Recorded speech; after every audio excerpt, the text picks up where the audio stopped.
voice feels like it's a rusty wheel or something from talking to many of you folks over there at the booth today, so let's hope my voice holds out. First, I want to thank Compton Traditional Bowhunters and all of you for coming here today to hear my presentation of Red Hands, Green Hearts. It's really heartening that Compton Traditional Bowhunters is thinking about conservation and ethics and has invited me here. It's a real honor for me, and I think it says a lot about the values of Compton. I want to acknowledge some folks in the room. Tim Nebel is in the back behind the camera there. He's one half of the Push Archery. You guys might have heard of the Push podcast. Tim is here to do a little bit of filming today, and we want to give him special thanks because it's his birthday. So I drug him here on his birthday, doing us a big favor. And we have another birthday here. Terry Receiver's birthday is today as well, and my birthday is tomorrow. So we got a lot of birthdays in the room. You too. Thank you. Thank you. So what I want to talk with you about today is conservation and what some of you might even deem environmentalism. And I want you to think about that for a second. So we're here at a meeting that's principal purpose is to celebrate big game hunting and to measure trophy heads that were taken with traditional archery tackle. And I'm going to stand up here and talk about protecting land, water, and wildlife. I think that a lot of people outside of the hunting community would find that a little heretical or full of irony, at least. You know, why is a man standing up here talking about how to save wildlife when in that room right next door there's a bunch of dead animals that we're all really happy about, we're celebrating, and we're even proud of? And I think that many of you probably understand that hunters were really the first conservationists and the first environmentalists. And so it makes sense to us that we can talk about conservation and still measure trophy heads next door. But I don't think it makes sense to a lot of people in the general public. I think the story of how hunters have been engaged in conservation and our legacy is being lost. And I think it's really important for all of us to continue to tell that story if hunting is going to remain relevant and if it's going to remain socially acceptable. If we want to continue to do it, we've got to tell our story. And that's what Red Hands, Green Hearts, Stories of American and Hunting and Conservation does. It tells the stories of pioneering hunters who have made an indelible mark on conservation in America.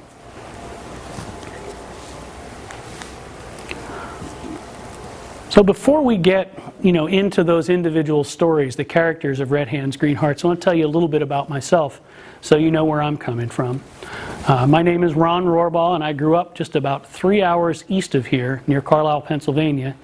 Does anybody know what else Carlisle is famous for in traditional bow hunting history? Fred Bear. Fred Bear. Fred Bear was born in Carlisle. So I grew up there. We hunted rabbits and squirrels and pheasants on the farmland around home. My family's had a camp in the Sproul State Forest of Pennsylvania since I was born. We made regular treks up there to go deer hunting.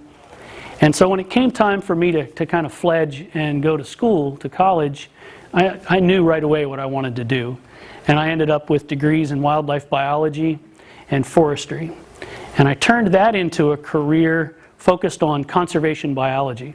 So what I study and work on are non-game songbirds. So things like wood thrush and the golden-winged warbler, lots of birds that you guys might call LBJs, little brown jobs, things that are just flitting around out there.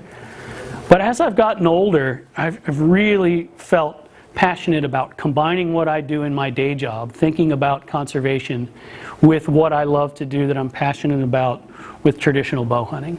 And so when I wrote my book that came out just about 1.5 years ago, I really started to combine some of those ideas of thinking about traditional archery and traditional bow hunting and what our community could do for conservation and what we've already done. And so as I go through the presentation today, I'm going to draw on some of those stories from my book, some of my own personal stories. I'm going to mix those up with the stories of the characters in Red Hands, Green Hearts. So when I was a kid coming up in Pennsylvania, I loved to hunt. Probably drove my mom and dad crazy talking about hunting. And I always wanted to go to Africa. I think that that was instilled in me by the stories from Fred Bear and Howard Hill. And if you grew up in Pennsylvania, there was another guy, Bob Swinehart, who was the first to take the African Big Five with traditional archery gear. I think he took 4 animals with a longbow, 1 with a recurve. So a few years ago, I actually had a chance to fulfill my dream, and I went to South Africa on a hunt with my dad. We flew from John F. Kennedy Airport in New York City into Johannesburg, South Africa. And there our outfitter picked us up, and we had a hair-raising ride in an old Toyota Hilux pickup truck, an old diesel, on the wrong side of the road. You know, his headlights are coming up over these little rises in the road, and I know we're going to have a head-on collision because everything around there is backwards. We arrive in camp late that night, and we're all wiped out. I mean, you have a 20-plus hour airplane ride. It was dark. We just went straight to bed. When I got up in the morning, I was immediately smitten with South Africa. It was just gorgeous. The mountains, that's the Waterberg Mountains in that photo in the upper left, were actually a lot like the Appalachian Mountains where I grew up, only they were filled with animals like the gemsbuck and the kudu and eland and all sorts of really great creatures. So on the very first day of the hunt, I was able to take a beautiful kudu bull, went on to take a number of other animals. One that's special to me was the gemsbuck. It's an animal that just fascinated me since childhood, and I always wanted to hunt gemsbuck, and I was able to do that with my dad nonetheless. It made it extra special. So that all sounds great, right? One thing that people don't talk about very much is that in other parts of the world, South Africa, parts of Europe, New Zealand, a lot of hunting is behind fences. The place that I hunted was 30,000 acres behind high fence. These photos aren't from the place where I hunted. I pirated these from the internet, I admit.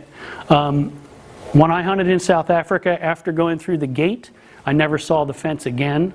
I never thought that what I was doing wasn't fair chase. I never sensed that the animals knew that the fence was there, but I knew it was there.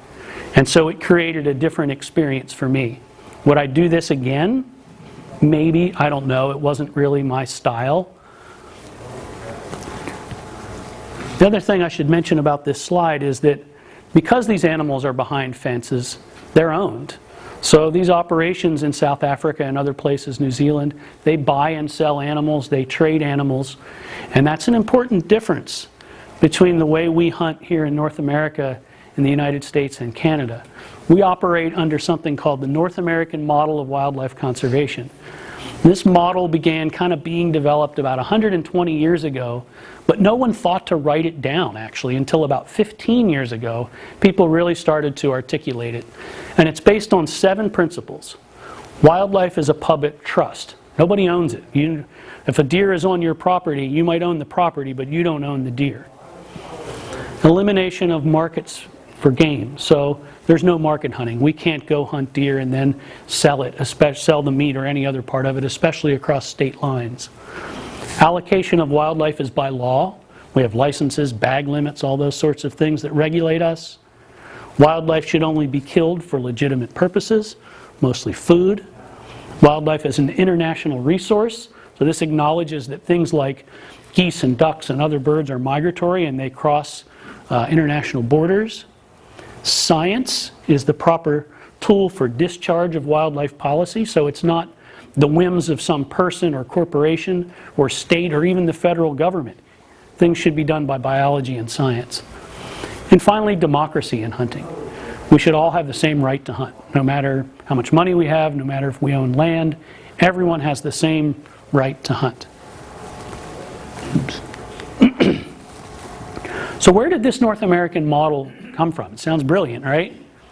Probably not from the Pilgrims. The Pilgrims were seeking freedom from religious persecution. They came from countries that were managed in very different ways. They were aristocracies. Only the landed gentry or nobility were able to hunt. So the Pilgrims really weren't hunters. They might have poached some game from the landowner's land, but they weren't hunters themselves. And in fact, they were just trying to survive. They weren't thinking about the philosophy of game management or conservation. They just wanted to get through the winter. Probably wasn't the Pilgrims, although that's often cited. It's also often cited that our founding fathers were really, some of our founding fathers at least, set up the foundation for what's become the North American model or the way we hunt here in North America. It's also probably not true. Both George Washington and Thomas Jefferson were well-known hunters, early hunters in the White House, but they had the same kind of philosophy and principle that was being practiced in Europe. So George Washington had land, but he famously said when people would ask if they could hunt on his land, he'd say, "No one whatever shall hunt on my grounds or waters." He fiercely protected his land. Thomas Jefferson, by the time he was age 17, already owned 5,000 acres and the Monticello estate, and he also fiercely protected it. So he was kind of landed gentry right off the bat. So these guys also weren't thinking about how you dealt with wildlife or hunting or conservation. Things really began to change as we opened up the West. So Lewis and Clark, on their expedition with the Corps of Discovery in 1804, began to send knowledge back to the East as they began to explore the West. Knowledge is what allows us to love something, allows us to want to protect it and to better understand it. In August and September 1804, as Lewis and Clark and their team were going up the Missouri River, they identified and described nearly every mammal that was unique to North America, just in that short period of time. And they were able to send dispatches to the East to tell people about this. They paved the way for guys like John James Audubon, who went west later and painted real lifelike paintings of birds and mammals. And people like to associate John James Audubon with this kind of pristine way of interacting with the environment and only painting. And in fact, if you read the journals from Audubon, you find out that he loved to hunt. He loved it when his trips took him through the Great Plains because he loved to hunt buffalo and mule deer as much as he loved to paint, I think. Lewis and Clark also kicked off what became known as the era of the mountain men. And that's something else that even to this day we're all still kind of very romantic about. How many in here haven't seen the movie Jeremiah Johnson at least 10 times? You know, it's a great movie. We all love it. We all 20 times. We can all quote lines from it. My father-in-law actually speaks in Jeremiah Johnson quotes. If you don't know the quotes, you don't understand anything he says. Ever skin a rib? Yeah. Cook good rabbit, Pilgrim. As we opened up the West, we also discovered that we could love something to death, or nearly to death. In 1881, Vic Smith laid over a bluff overlooking the Redwater River in Montana. And below, about 300 yards away, were a small herd of bison. Next to him, on a couple of sheets, he had 2 Sharps rifles laid out and a cache of ammunition. He wasn't in any hurry. He watched the herd for a while because he wanted to understand their social structure. He wanted to find the lead cow, the big old lead cow. And once he did, he picked up one of the Sharps, he laid it over some of his clothing, and he took aim, not behind her shoulder, but just in front of her hip. The strategy was to anchor the lead bull. Don't kill her, don't send her off, anchor her by making a shot in some place where she can't move. This confused the herd and kept the herd from stampeding.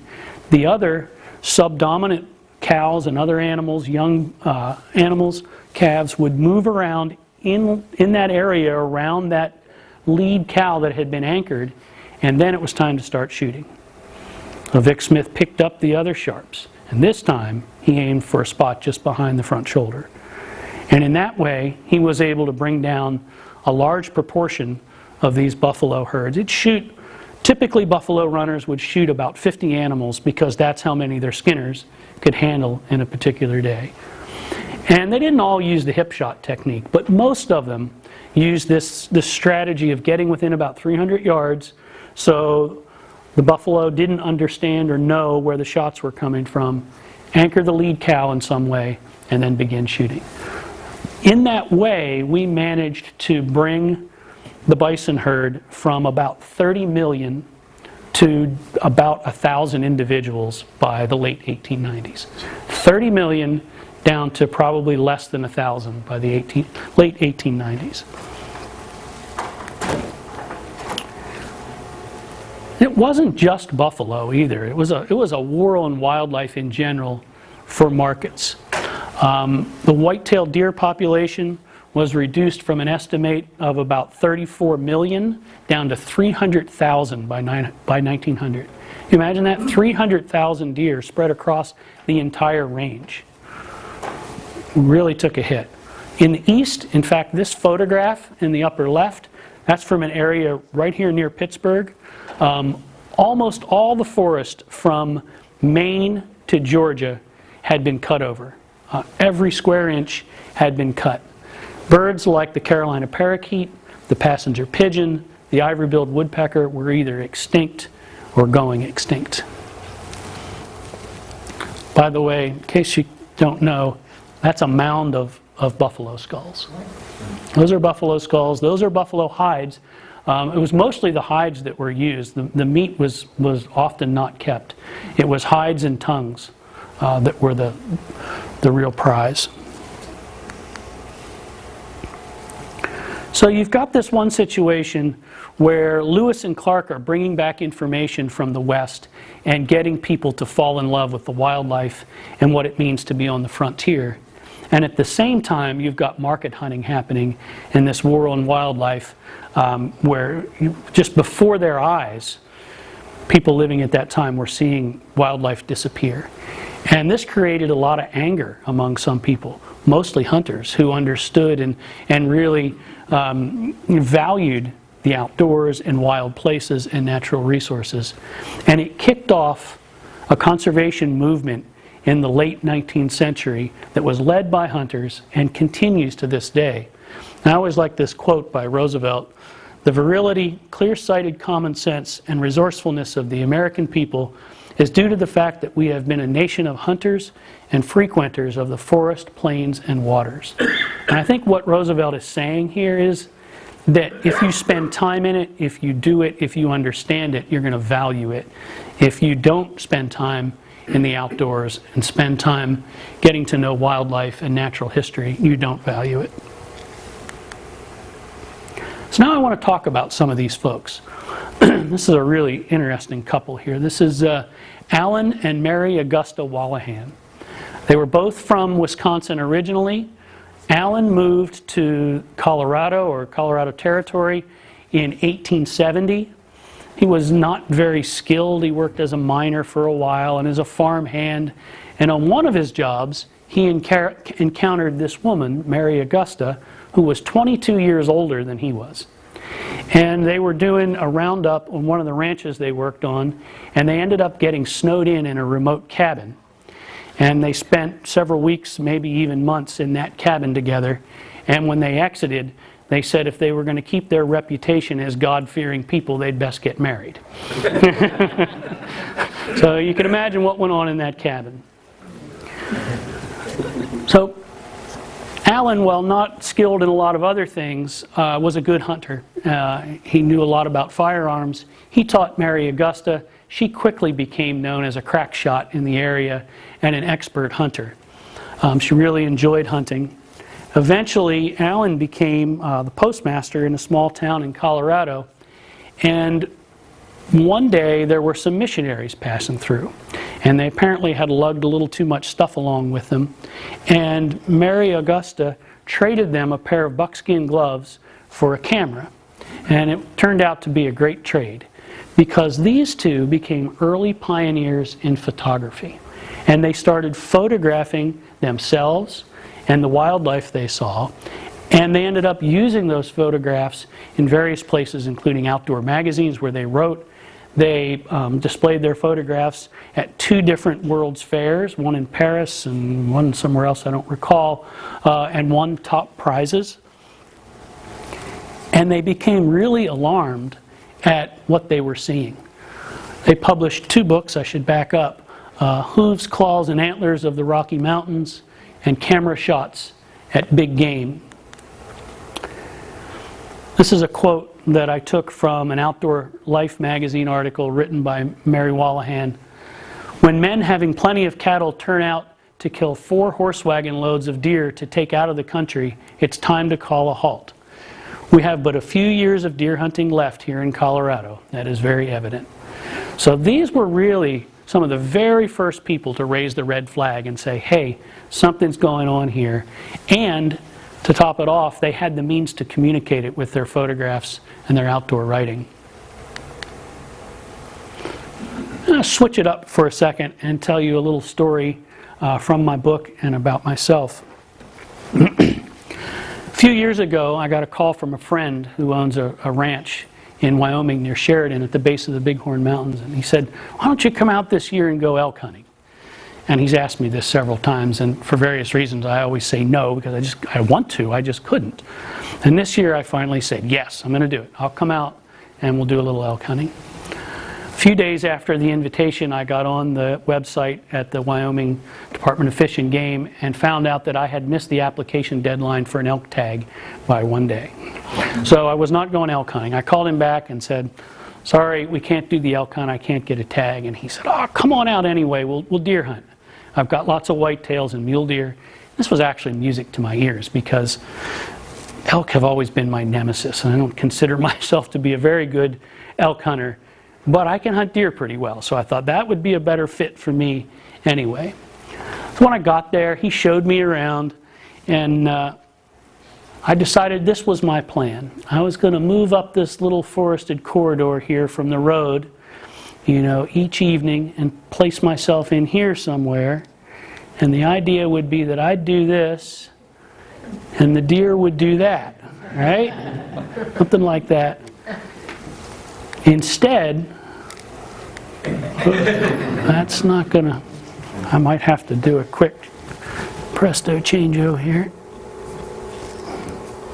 Uh-oh. Right in the middle of your screen on the computer. Is your play button.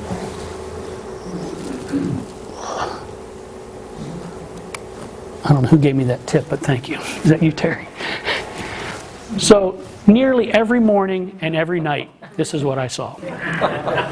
No kidding. I shot this from a tree stand with a tiny little Canon point-and-shoot camera. I've got lots of others as well. I shoot by drawing my bow and anchoring against my cheek and then continuing the draw until the cock feather hits the tip of my nose. I did that on that bull and nearly was a poacher because when that cock feather hit the tip of my nose, I wanted to release so badly, and I Sort of like a buffalo hunter. yeah, sort of like a buffalo hunter. I did not do it, but this was a typical site, and the reason I put this in here is it really. I've always loved public land and wilderness and wild places, but this really said it for me. The wildlife that spilled out of the Bighorn Mountains, the Bighorn National Forest, and down into that private land every night was amazing. Mule deer, whitetails, bears, wonderful elk herds. It was just an unbelievable place. And it really got me thinking about the value of those lands. Where did they come from? And certainly we can't lose them. I did make good on the deer. The very last day of the hunt, I was able to take this little 8-point that I had seen a couple of times earlier, but just could never get close enough to. So I want to come back to the idea of public lands and wildlife protection and talk about these two guys, Theodore Roosevelt and George Bird Grinnell. These guys really set the stage for what we have as our unique system of public lands here in the United States and our system of policies and laws that protect and regulate wildlife so we don't have things like market hunting, and at least poaching is kept to a minimum except for outlaws who will always have. So one day, Theodore Roosevelt went storming into the New York City office of George Bird Grinnell. Grinnell was the editor at the time of Forest and Stream magazine, and he had just published a critical article, or an article that was critical of Theodore Roosevelt's book, Hunting Trips of a Ranchman. And Roosevelt, if you know anything about Roosevelt as a president and in history, he was not one to back down from anything. And he was not going to have it that Grinnell had published this awful critique of him. But instead of leaving their mortal enemies, during their discussion, they realized the shared love they had for the West and for wildlife and for hunting, and also the shared concern and distress they were under in watching the whole system kind of implode and worrying about the extinction of the bison and the fact that we had reduced the pronghorn antelope population by 15 million. And so in 1887, these two got together again at a meeting in Roosevelt's house at 689 Madison Avenue in New York City, and along with some other guys from New York City, formed what became known as the Boone and Crockett Club. And that club gave people like Roosevelt and Grinnell a voice and be able to build a constituency to begin to fix some of these problems that they saw with wildlife and with what was happening to the land. So I want to talk a little bit about Roosevelt. There are certain events that happen that come to define people and come to define movements. So think about the key on the end of a kite string for Benjamin Franklin.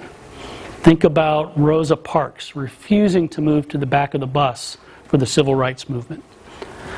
I would argue that for the conservation movement that happened in the middle of the 19th century and continues to this day, the ascension of Theodore Roosevelt to the presidency could be argued as that seminal moment that happened for us in our community.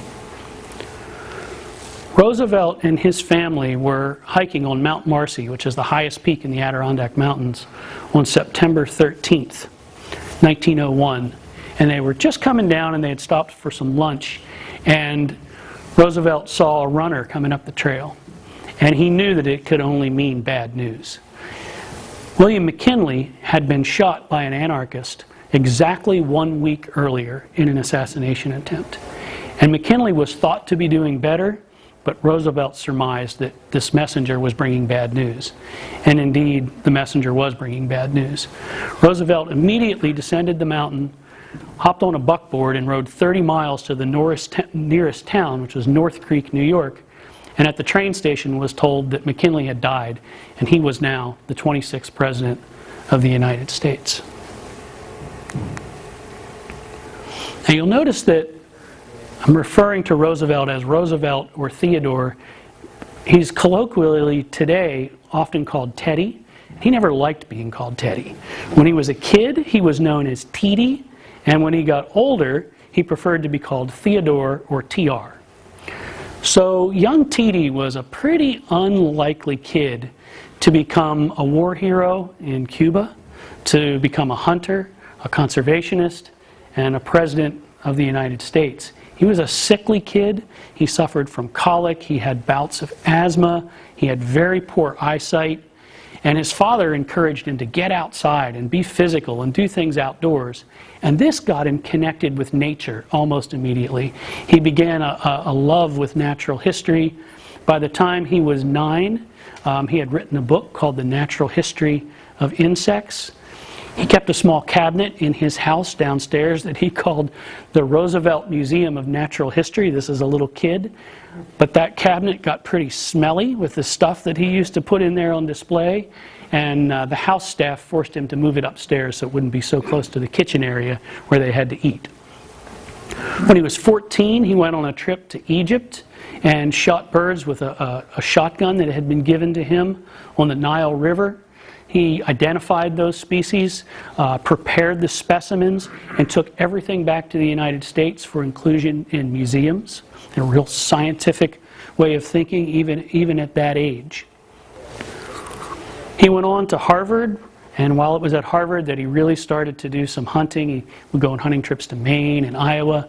Was also at Harvard where he met his wife-to-be, Alice Lee, which turned out to be another tragedy that cemented our conservation history. Alice Lee died in childbirth on the same day that Roosevelt's mother died from typhoid fever. So he lost his wife and his mother on the same day. And when that happened, he retreated to the west. He had earlier that summer, he had established the Elkhorn Ranch in the Dakota Territory, and he just couldn't bear to be around anymore. He went to the Elkhorn Ranch, and that's really where he started to develop his conservation ethic and his conservation philosophy, just by immersing himself in hunting and ranch life. And I include this quote. This is from his time there in 1884. This was a letter back home to his sister about the first grizzly bear that he had shot. And what you also might not know about Roosevelt is there was a period in his life where he didn't have a lot of money. And he made his money by writing magazine articles in outdoor magazines and writing books. And so he's always, to me, been a brilliant writer, even though this comes from a simple letter to his sister. I could see the top of the bear fairly between his two sinister-looking eyes. As I pulled the trigger, I jumped aside out of the smoke to be ready if he charged, but it was needless. For the great brute was struggling in the death agony, and you'll see when I bring home his skin, the bullet hole in the skull was exactly between his eyes if I had measured the distance with a rule. Pretty cool stuff for a letter. We could tell stories all day long about TR, but I just wanted to quickly summarize his public land conservation legacy. Established the National Forest Service in 1905, the American Antiquities Act in 1906, which established 23 national parks and monuments.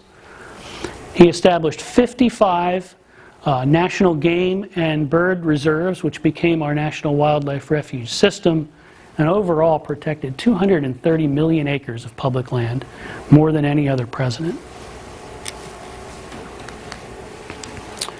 Now the other half of this duo is George Bird Grinnell. So Roosevelt was really focused on land and habitat and creating public land. Grinnell ended up being focused more on protections for wildlife and understanding and stopping what he thought of as market hunting. George Bird Grinnell grew up in what was known as Audubon Woods on Manhattan in New York City. And at the time it was near wilderness. It was mostly forested. He was a poor student. He would make bows and arrows and go shoot songbirds and rabbits and all sorts of things that he shouldn't be doing. He and a friend used to occasionally borrow a gun from a neighbor so they'd be a little more effective on those rabbits. And he just wasn't doing well in school. His parents were distressed by this. And they hired him a tutor. That tutor happened to be Lucy Audubon, who was the widow of John James Audubon. And Lucy took young Grinnell under her wing, no pun intended, and took his love of hunting and outdoors and turned it into a love of natural history. And Grinnell became widely known as an expert in natural history. He went on to school at Yale and got degrees in paleontology. He accompanied Custer in 1870 in the exploration of the Black Hills where they found gold. He accompanied the Ludlow expedition in 1875 to the Yellowstone area, which eventually became Yellowstone National Park. Grinnell was one of the first white men to really describe Yellowstone and to be there. It's interesting, if you read some of Grinnell's journals and what historians throughout time have written about those journals, especially paleontologists who are trying to understand what Grinnell was doing on these, what were supposed to be paleontological expeditions, he wrote mostly about hunting. We can all identify with that, right? He wasn't doing his job. He was writing about how much fun he was having hunting on the side. But what he did find as he was out there was a real love for wildlife, especially the bison or buffalo. And he used his magazine that he was the editor of, Forest and Stream, as a pulpit to try to gain a constituency and influence protection of wildlife and create laws. And he had good success, but was always struggling until an event happened that really moved things in his direction. By 1894, Yellowstone National Park had already been established, and it was the primary reserve for the remaining buffalo.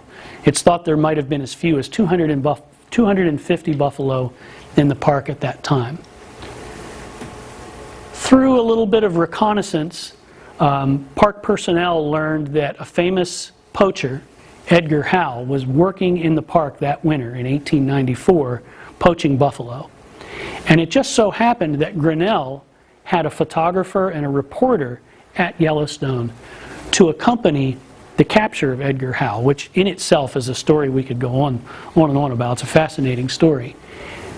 With the capture of Edgar Howe and the photographs, this is an actual photograph of Howe, who was on the right in this photo, Grinnell was able to publish that in Forest and Stream magazine, and it created public outcry for the protection of the last remaining buffalo, and especially protection in a national park where they're supposed to already be protected. And this is a photograph that shows some of the buffalo heads that Howe, he had, at this point I should point out that no one was using hides anymore. This was at the very end of market hunting, at the end of the buffalo, and they were killing buffalo just to have the heads to be taxidermied, to put up in restaurants and that sort of thing. That was the real value at that point, and that's what Howe was doing. So Grinnell was able to use the capture of Howe as a springboard to enact some really important legislation that had teeth, and he probably almost single-handedly saved the buffalo from extinction. He also recognized a problem that was happening with birds. It was fashionable in the 1880s for women to wear hats with plumes in them like this, and those plumes came from things like egrets and herons. And it was estimated that by 1886, 500,000 egrets and herons were being killed every year to decorate women's hats. And Grinnell was just outraged by this. And he actually formed the National Audubon Society. So it was Grinnell, a hunter, who formed National Audubon Society and established Audubon magazine.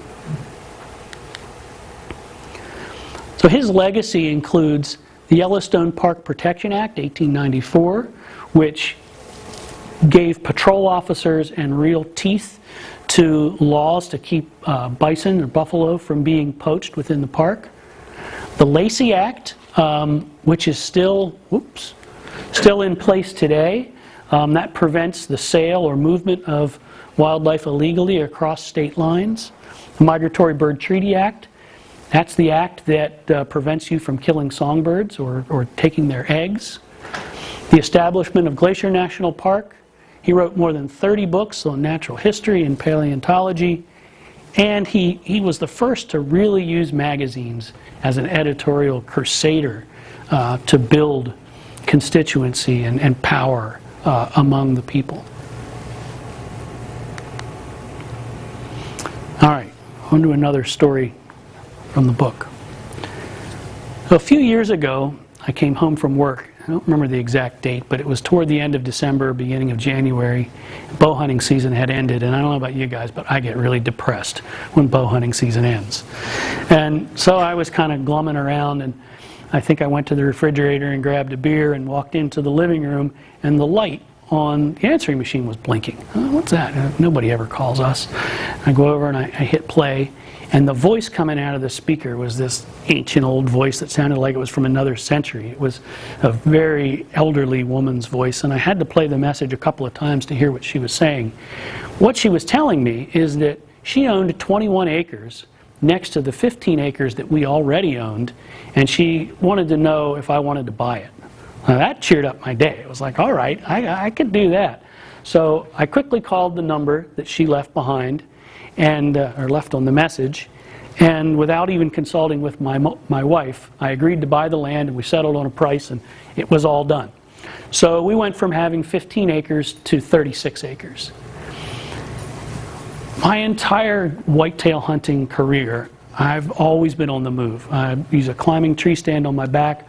I'm always moving with the sign, trying to figure out the rut. And now finally I had 36 acres set within a whole forested landscape that I could start to manage and bring deer to me, instead of me going to them all the time. But this created a couple of dilemmas for me. One, that I really want to just sit over a green patch in the woods and wait for deer to come. That's not how I had done it, for my whole life. Is that I want to change my experience in that way? And even more importantly, was it the right thing for me to start carving out these green patches out of what was contiguous forest? Was that biologically a smart thing to do? And it made me think of this guy, Aldo Leopold. Many of you probably know Leopold's name. He was born in Burlington, Iowa, and was taught woodcraft and hunting by his father. He went on to Yale and got a degree in forestry.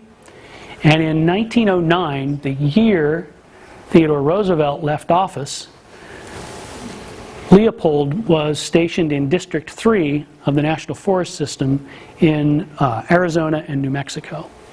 And it was here that he started to begin to put the pieces together for what became his land ethic.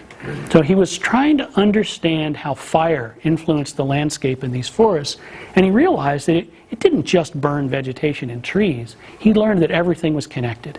The hydrology, the soil, the animals, the plants which amounted to the habitat. And he started to call this ecology. Believe it or not, the word ecology hadn't been used very much, if at all, in the American scientific literature up to that point. It was used in a slightly different way in Europe, especially in Germany. And if you read Leopold, this quote to me is kind of really the foundation for what became his land ethic. A thing is right when it tends to preserve the integrity, stability, and beauty of the biotic community. It is wrong when it tends otherwise. So this gets at my question. Was I doing the right thing? Was I doing the right thing for my own biotic community? Now, before going on with that story, I'm going to interrupt a little bit because this is a bow hunting meeting. Leopold was not just a hunter, he was a bow hunter, and he was a bowyer. He built all of his own equipment. He built American-style longbows. These photographs are actually from the Aldo Leopold Foundation. That's a bow that he built. He built these arrows and was an avid bow hunter. I was also able to find this letter. I'm not sure who he wrote it to. It's dated November 14th. We don't need to read all of it, but basically he's describing a hunt he went on where he got a shot at a deer at 70 yards with his bow. And he's lamenting the fact that he doesn't call it jumping the string. He says the flash of the bow scared the deer. It jumped the string. And he's saying that his arrow landed where the deer was in its second jump. And had that not happened, he would have made a good hit in the neck. So, things were different back then.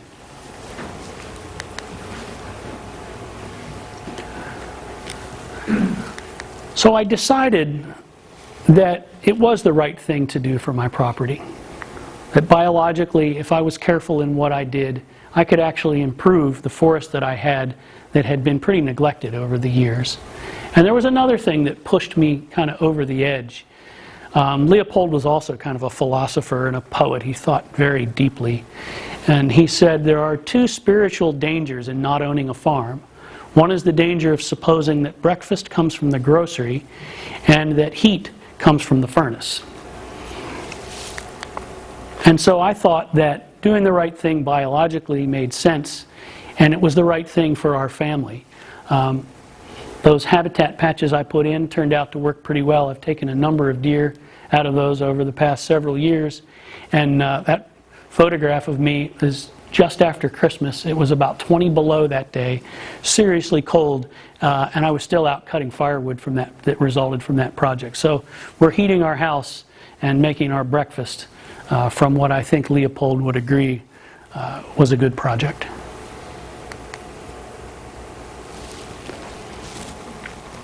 When I was growing up, my dad hunted all over the place in the 1980s.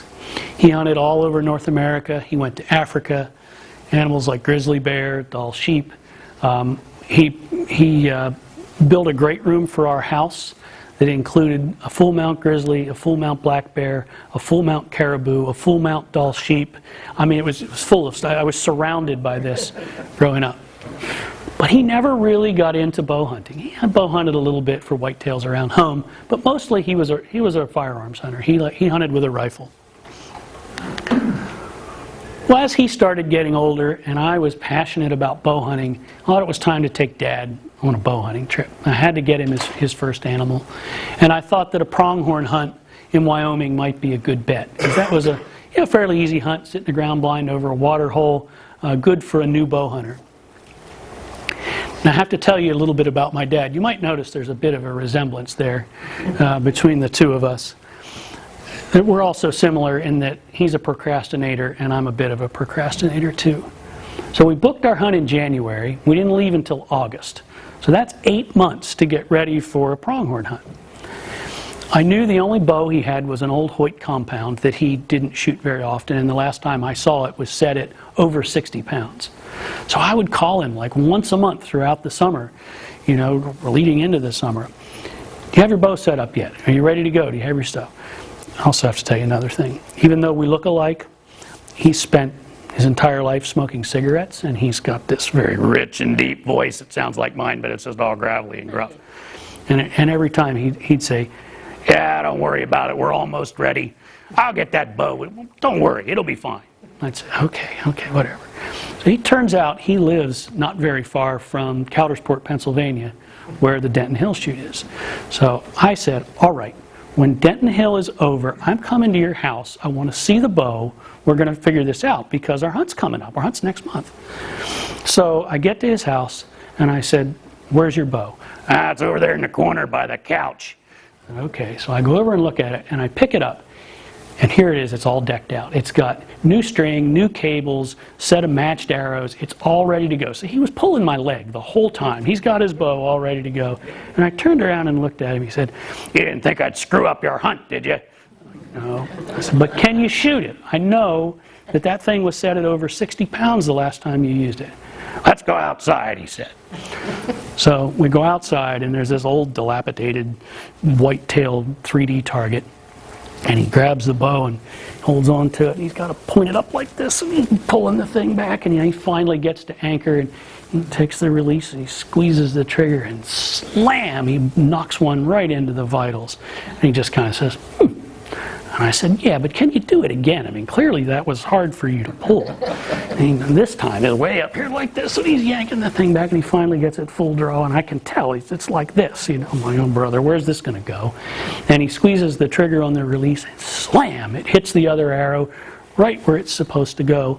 And he doesn't even go and collect the arrows. He just takes his bow and starts walking toward the house. And I said, "What's going on? Are we done? Why don't you think you should practice some more? That bow looks a little heavy for you." And he says, "How many antelope can we shoot?" I said, "2. He said, "Good, because I can make exactly 2 perfect shots with this bow." And that was it. Practice was over. We were all done. So we went to Wyoming, and we had a great time and a great hunt. He was able to take his very first animal with a bow, a beautiful buck pronghorn. And on the very last day of the hunt, I didn't have as much luck. I ended up taking a little buck pronghorn, and it's probably a good thing that you can't see that photo very well because I'm in my underwear. It was so hot in that pop-up blind, I couldn't take it. It must have been 110 degrees in there. And I stripped down to nothing but that black t-shirt and my skivvies. So it's the first time I've ever shot anything in underwear. One of the things that struck me about that hunt, aside from the time I had with my dad, were the number of predators there, especially coyotes. We saw coyotes every day, harassing pronghorn, harassing cattle and calves, not killing anything, just mostly monkeying around. And it got me thinking about our relationship to predators as hunters and conservationists. What is our relationship to these predators? I mean, we're competing with them in some ways, and so I think we have a very different value system when it comes to predators than we do other animals like that pronghorn or like deer. So you might notice that in the earlier slides when I was talking about the war on wildlife, I didn't show you any pictures of dead wolves or coyotes or anything like that. I didn't talk about them. This is a very different situation with predators. Predators began being killed first as kind of collateral damage, as secondary animals. As the buffalo runners would go through and kill buffalo, there were thousands of these buffalo carcasses left on the prairie. The wolfers would come next, and the wolfers would lace the buffalo meat, the buffalo carcasses, with strychnine. And even most of the settlers carried strychnine in their saddlebags. And they'd lace the buffalo meat with strychnine, sit back and wait for the coyotes or the wolves to come in, eat the strychnine, and die. And in this way, they'd collect a few pelts. And those pelts weren't worth anything like what a buffalo was worth, but at least it was something. And in fact, the wolfers, the lowest rung on the totem pole was the buffalo skinner. Because imagine skinning buffalo all day long and having no way to really clean up. Their clothes were caked with blood and they were smelly. But even a rung below the buffalo skinner was the wolfer. People didn't like wolfers. The next phase in killing predators was bounties. So as the West was opened up and we replaced buffalo with ranches that had sheep and cattle, predators, of course, especially wolves and coyotes, were seen as a real threat to the viability of the ranching industry. And so the first thing that started happening is that from pressure from ranchers, states started to enact bounties. So in 1914, Western states were averaging $1 million per year paid in bounties at an average of $1 per animal. So that's 1 million animals. From 1883 to 1928, Montana paid bounties on 111,545 wolves and 886,367 coyotes. It was 2/3 of the overall state budget was put into paying bounties on wolves and coyotes. And in 1905, Colorado law required introduction of sarcoptic mange into wolf and coyote populations as a way to kill the animals without all the effort of having to shoot, poison, or trap them. By the mid-1920s, the Biological Survey, our own federal government with your tax dollars, was operating 3.6 million poison bait stations around the West to kill mostly coyotes at this point. Federal government actually introduced sarcoptic mange into Glacier National Park to rid it of wolves and coyotes. And from 1915 to 1947, an estimated 1,885,897 coyotes were killed. And we know these numbers because the federal government keeps records. And so people have looked at these records and tallied these things up. By the 1950s, this was still going on into the 1950s, people were starting to question this kind of behavior. Is this a good thing for state and federal governments to be engaged in? Why are we spending so much money, if nothing else, on predator extermination? And this guy, his name is Arthur Carhart, he was an outdoor writer, the book author, and actually the inventor of the deer call, published an article in Sports Afield magazine basically calling the federal government's war on coyotes as a parade of death. Our president, soon after that, Lyndon Johnson, who was the 36th president of the United States, was also a hunter. He grew up in Texas, Stonewall, Texas, where he was in a hunting family and continued to hunt through the White House. You can read anything about Lyndon Johnson. He was quite a character. He kept a white convertible Cadillac at his ranch in Texas that he had outfitted with a minibar where he kept Cuddy Sark, Scotch, and Fresca that he could mix together. That was his favorite drink. And he called that his shooting car. That's how he hunted deer, was from his convertible Cadillac with his minibar. So it's not exactly the ethical kind of hunting we might like to embrace, but he was nonetheless a hunter. He got wind of this predator control thing, and he started to wonder about it from a conservation standpoint, an ethics standpoint, and an economics standpoint. how much money are we spending as a federal government on predator control? He asked this fellow, who was the Secretary of the Interior at the time, Stuart Udall, to investigate these questions. What's going on with predator control? Udall hired this fellow, who is Starker Leopold, the son of Aldo Leopold. He's also a hunter. This is a wolf that he killed in Mexico that he's shown with here. And Starker Leopold produced what has become known as the Leopold Report. And the Leopold Report told Johnson all he needed to know about what was happening. In fact, poisoning of predators was happening on all federal lands, including in Yellowstone National Park. By 1957, the expenditure on predator control was about $4.5 million, or about $36 million in today's economy. And that between 1945 and 61, there was an estimated 3.6 million coyotes killed through federal government programs. That report was enough to stop the federal government's and many state governments, mass effort at exterminating predators. So it stopped predator control in the national parks, it reduced control efforts elsewhere, and it led to the 1972 ban of poisoning on all national land. Aside from Theodore Roosevelt, LBJ probably has the best track record as a hunter in the White House on conservation issues. He signed the Clean Air Act in 1963, Pesticide Control Bill in 1964, the Wilderness Act in 1964, the pre-runner to the Endangered Species Act, it was called the Endangered Species Preservation Act in 1966, and the Wetlands Preservation Bill in 1967. All landmark legislation that has benefited our environment since. Okay, heading toward a wrap-up. So, the well-known hunter-conservationist Shane Mahoney, who is from Canada, from Newfoundland, said that the conservation movement that began with hunters at the turn of the century was America's last act of genius.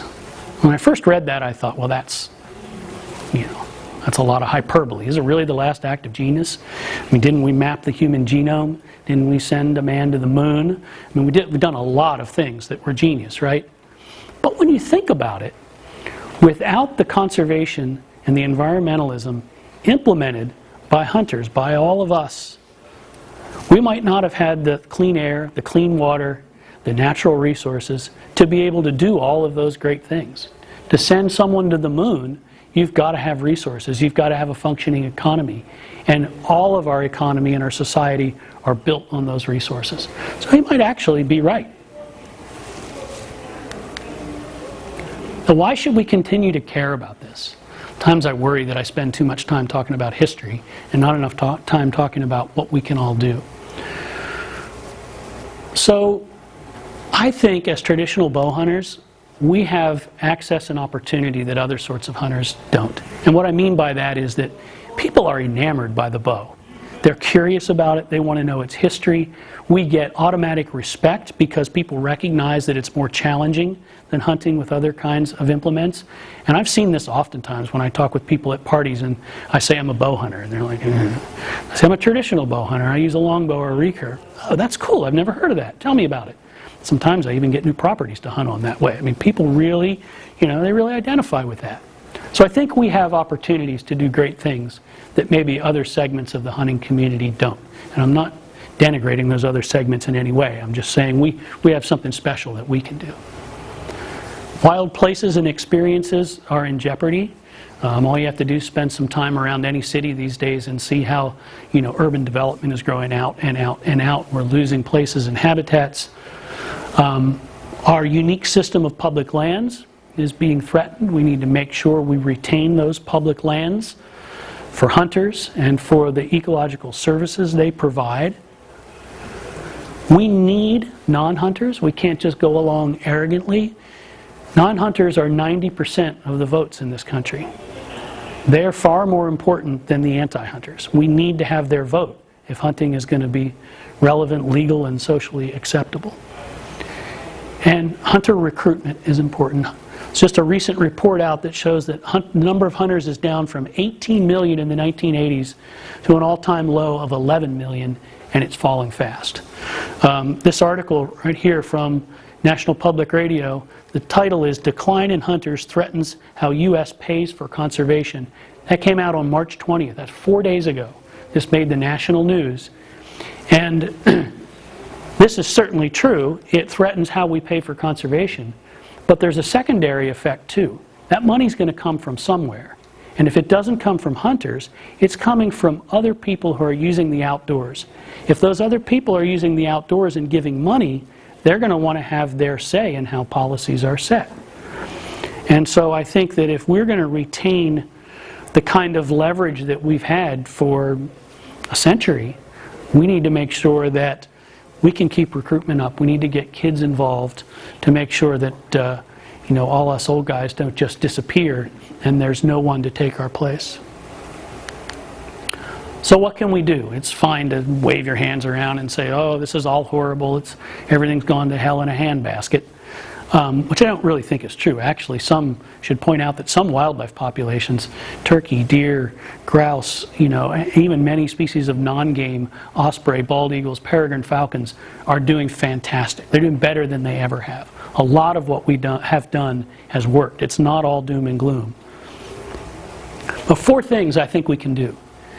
Be a steward and an asset to society. Participate in things like the Venison Donation Coalition or Hunters for the Hungry.